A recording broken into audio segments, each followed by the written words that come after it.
Be an annoying boyfriend? Enjoy getting arrested and deported. Plus one update. I was born in the States but my family are immigrants. My dad worked his butt off to become a US citizen, working 3 jobs and riding a bike to work because he couldn't afford a car. He and his dad saved all their money so they could get the rest of the family here. I say this because I understand the struggles immigrants face coming here and starting a new life without any support. I would never do what I did to someone actually trying to better their life. This piece of SHT though didn't deserve to be here. The story is about my best friend's boyfriend. He lived with her in her family's house, renting a room, driving her car to work and using her cell phone that her parents paid for. She was 19 at the time and I was about 21. I was working at a club with my boyfriend. I worked really late and I had 2 kids. I asked my best friend if she could come over and watch them while they slept, basically just come hang out at my place. My sons were about 6 or 7 years old. She asked if she could have people over, so she wasn't bored. I said sure, I don't mind, but I asked that she just not throw any parties. We laughed as she agreed. Everything was fine when we got back. I thanked her and she left.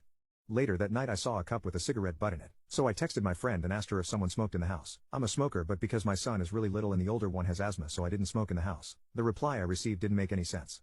Reading what kind is it? I said I don't know. In my mind I'm like there were only 2 other PPL here. How could you not know if one of them smoked inside? She's not a smoker so I knew it wasn't her. I started receiving more questions instead of a yes or no answer. The replies also didn't make much sense. It was broken English and stupid spelling mistakes. By this point I knew I wasn't talking to her. Instead it was her boyfriend. My best friend is white and he's Mexican. He was trying to fool me so I would tell him who she was here with. I never liked him. Not for any specific reason, he just rubbed me the wrong way from the beginning. They have been dating for about a year or 2.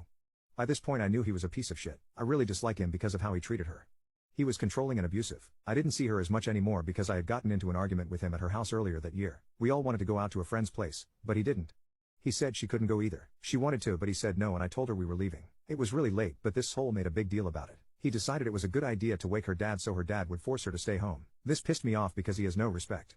He lives in their home and he can't even let her dad sleep. Besides, she was an adult, not to mention her dad never cared if she was going anywhere with me. Her parents knew if she was with me she was safe. After that minor blow up I decided not to be around him. I wouldn't be able to hide my contempt for him. This is why she didn't come over to watch my kids with him. I didn't understand why she stayed with him, especially after she told me that he forced himself on her. I put up with him for my friend. But not for long. Update 1. Back to the texts. He's pretending to be her and I tell him I know it's him and talk she. He then said he was going to come over and shoot up my house with my kids still inside. I basically laughed to myself. I didn't believe him. I replied with a threat to get him deported. I got in touch with a mutual friend of mine and my best friend. She knew more about him. She told me he had a warrant out for his arrest. The cops had gone to pick him up one day but they didn't find him. I didn't know any of that. I also didn't know his full legal name. She gave me everything I needed. I told her what I was going to do and not to tell our friend. I called the cops and gave them his location. Everything they needed to know so they wouldn't miss him. They actually picked him up the same night.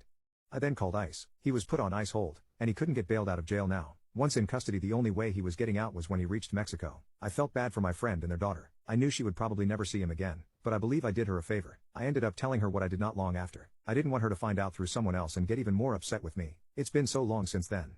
She never said she was mad about it. I'm sure it was tough for her in the beginning. Her life has completely changed in a good way. Her daughter has a better father now, someone who takes care of both of them. DCK had lost everything he owned.